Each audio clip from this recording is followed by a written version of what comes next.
सभी भाइयों से अपील करूंगा कि जो भी भाई देखे एक एक आदमी कम से कम इसको हजार लोगों के पास पहुंचाएं, ताकि जो सैनिक भाइयों की बात पूरे देश तक पहुंचे। तो बदल दो, ताज बदल दो, बेईमानों का राज बदल दो। और डॉक्टर अंबेडकर ने कहा था कि गुलामों को उसकी गुलामी का एहसास करा दो, क्रांति स्वतः हो जाएगी। ये जो आपके पास बैच लगा हुआ है, किस चीज़ का बैच है? ये बैच सेना के अंदर जो वायुसेना से जो पैरा ड्रॉपिंग होती है, तो उसके लिए एक पहचान होती है कि ये पैराट्रूपर है।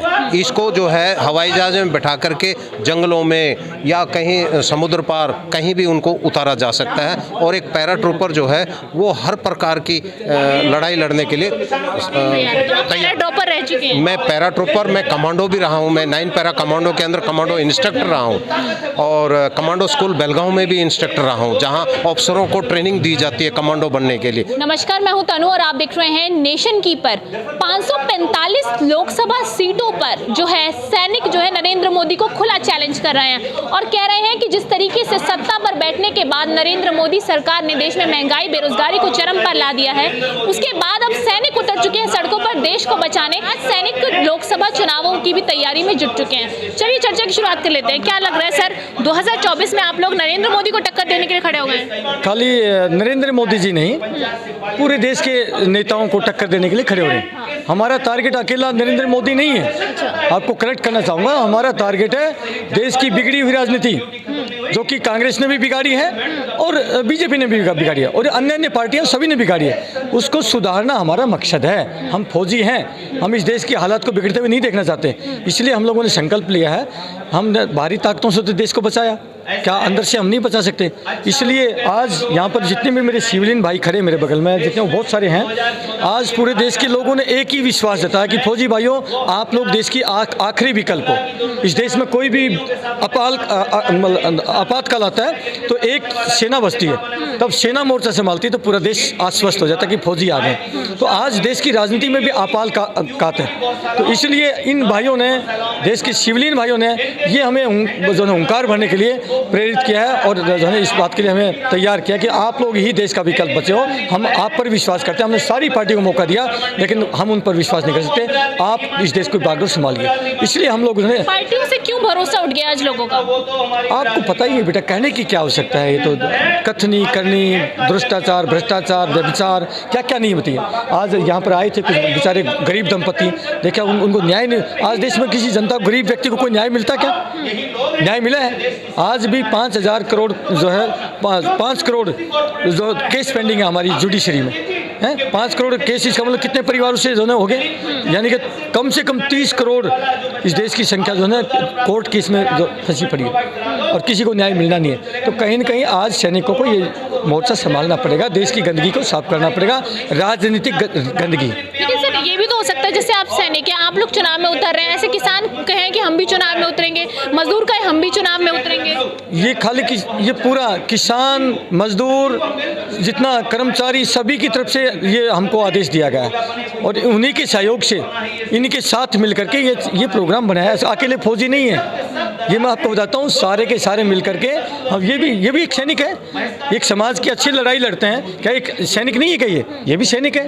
देश के लिए जो भी अच्छा काम करता, हर इस देश का नागरिक सैनिक है। या आप भी सैनिक है। तो ऐसा नहीं कि मैं ही वर्दी पहन ली तो मैं ही सैनिक हूँ, ऐसा कुछ भी नहीं है। ये मानसिकता बन चुकी है कि फौजी ऐसा कुछ नहीं है। हम भी सिविल से जाते हैं, हम आसमान से नहीं आते आज। लेकिन ये वर्दी वालों ने देश के ऊपर जब भी कोई आपदा आई है, उसमें जनता का विश्वास जीता है। कांग्रेस काफी पुरानी पार्टी रही है और नरेंद्र मोदी की 2014 के बाद से सब कहते हैं लहर है, एनडीए और इंडिया तो चल रहा है, लेकिन आप लोग कैसे जनता तक अपनी बात पहुंचाएंगे कि हाँ हमारी एक पार्टी, हम खड़े हैं?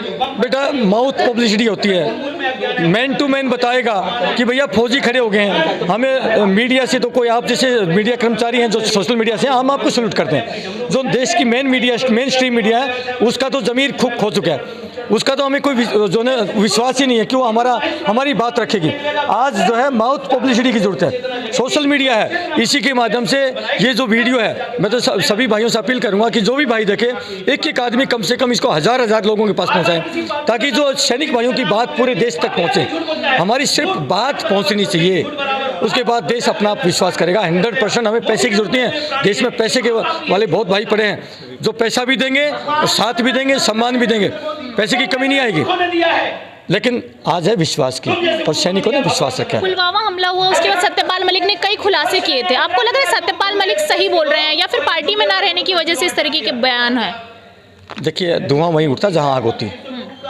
जो भी बात रही है उसमें कहीं न कहीं सच्चाई होगी, तभी जा करके उन्होंने कुछ ऐसी बात रखी।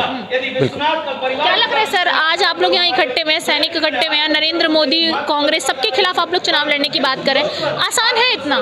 बिल्कुल आसान है। देश में जब भी आवश्यकता पड़ी है सैनिकों की और सैनिकों को अपनी जिम्मेदारियों को निभाने की, तो इस देश में सैनिक और जो भी सेना को चाहने वाली पॉलिटिकल पार्टियां हैं, जो राजनीतिक दल हैं, इस प्रकार की विचारधारा के जो लोग हैं वो एक मंच पर एकत्रित हुए हैं और सैनिकों के नेतृत्व में सभी लोकसभा की सभी सीटों पर प्रतिभाग लेंगे, लड़ाई लड़ेंगे। और इनका जो प्रमुख मुद्दा है, जिस प्रकार से सेना में आपने एक चीज़ देखी होगी, सेना में किसी प्रकार का जातिवाद, भेदभाव, लिंग भेद, आपका प्रांतवाद कुछ नहीं होता है।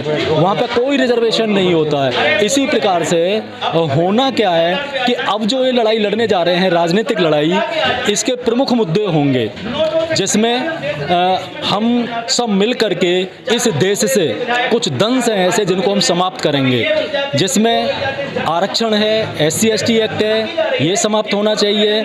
इसके अलावा जो प्रमुख मुद्दा है जो आम आदमी से बिल्कुल जुड़ा है, शिक्षा चिकित्सा का। देश के अंदर ये जो सरकार बनने जा रही है, सैनिकों की सरकार, ये शिक्षा और चिकित्सा को राष्ट्रीयकरण करेगी। उस राष्ट्रीयकरण का अर्थ है कि बिल्कुल मेरे देश के प्रत्येक नागरिक को शिक्षा निःशुल्क प्राप्त होगी, प्रत्येक नागरिक को, और प्रत्येक नागरिक को चिकित्सा निःशुल्क प्राप्त होगी। ये हमारी सैनिकों की सरकार करने जा रही है 2024 में। सर, ये जो आपके पास बैच लगा हुआ है, किस चीज़ का बैच है? ये बैच सेना के अंदर जो वायुसेना से जो पैरा ड्रॉपिंग होती है, तो उसके लिए एक पहचान होती है कि ये पैराट्रूपर है। इसको जो है हवाई जहाज में बैठा करके जंगलों में या कहीं समुद्र पार कहीं भी उनको उतारा जा सकता है। और एक पैराट्रूपर जो है वो हर प्रकार की लड़ाई लड़ने के लिए पैराट्रूपर रह चुके हैं। मैं पैराट्रूपर, मैं कमांडो भी रहा हूँ। मैं 9 पैरा कमांडो के अंदर कमांडो इंस्ट्रक्टर रहा हूँ और कमांडो स्कूल बेलगांव में भी इंस्ट्रक्टर रहा हूँ, जहाँ अफसरों को ट्रेनिंग दी जाती है कमांडो बनने के लिए। मैं वहाँ ट्रेनिंग दिया है। क्योंकि आप रह भी चुके हैं, आपने काम भी किया, तो आपको क्या लग रहा है जो देश में व्यवस्था है सैनिकों के लिए अच्छी बनी हुई है? देश में जो व्यवस्था है वो बहुत अच्छी है, उसमें कहीं कोई खामियां नहीं है।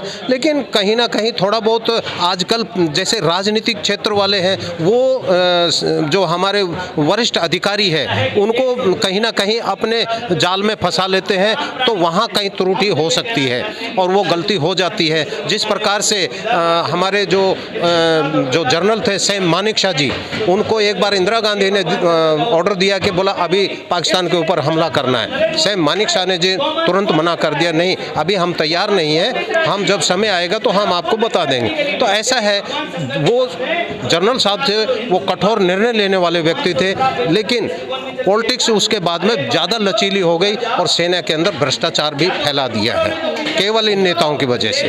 क्या लग रहा है सर, 2024 का चुनाव आ रहा है, एक तो वैसे इंडिया और एनडीए में लड़ाई है और अब आप लोग भी खड़े हो गए हैं, चुनाव जीत पाएंगे? देखिए, मेरा नाम गोपाल प्रसाद है और मैं सूचना अधिकार कार्यकर्ता हूँ। हमारी ऑर्गेनाइजेशन का नाम है RTI सेना। तो ये जो देश के जो सैनिक हैं, देश के जो किसान हैं, उसके साथ एक और सैनिक जुड़ गया है जिसका नाम है RTI की सेना। ये जो RTI की सेना है, इसको आप कम महत्वपूर्ण नहीं समझे।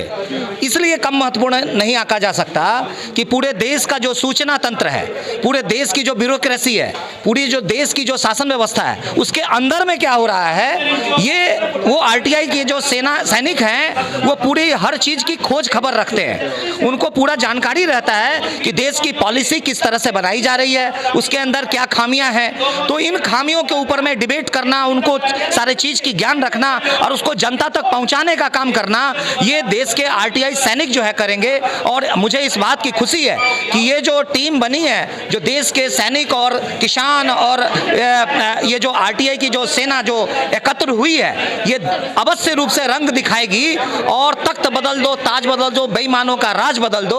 और डॉक्टर अंबेडकर ने कहा था कि गुलामों को उसकी गुलामी का एहसास करा दो, क्रांति स्वतः हो जाएगी। तो वास्तव में जो भी आदमी धर्म में, जाति में, संप्रदाय में या और पैसे में, प्रभाव में जो गुलाम बने हुए हैं, उन गुलामी से मुक्ति दिलाना ये हम लोगों का एजेंडा होगा।